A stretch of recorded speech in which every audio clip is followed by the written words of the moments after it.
আমরা আজকে করব আম মাখা। তার জন্য গাছ থেকে আম পাড়া হয়ে গেছে।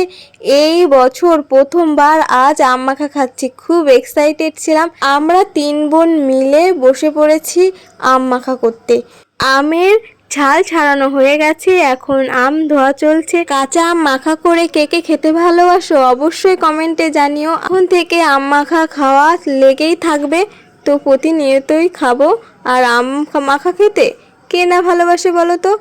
আর আমগুলো তো আঠি দাঁড়ায়নি, এর জন্য মাঝখান থেকে ফালি করে কেটে আমের মধ্যে থাকা আঠিটাকে ফেলে দিয়েছিলাম, কারণ আমের আঠি তো এখনো শক্ত হয়নি, তাহলে তিতো লাগবে।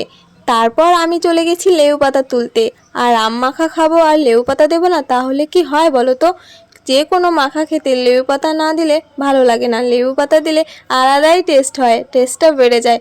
তো আমাদের আম মাখা কমপ্লিট, আর ভাগাভাগিও কম। এইসব জিনিস একা একা খেতে একদমই ভালো লাগে না, সবাই মিলে একটু একটু করে খেলেও স্বাদটা দ্বিগুণ হয়ে যায়। খুব ভালো লেগেছিল খেতে। তোমরা কেউ নজর দিও না কিন্তু, পেট খারাপ হবে।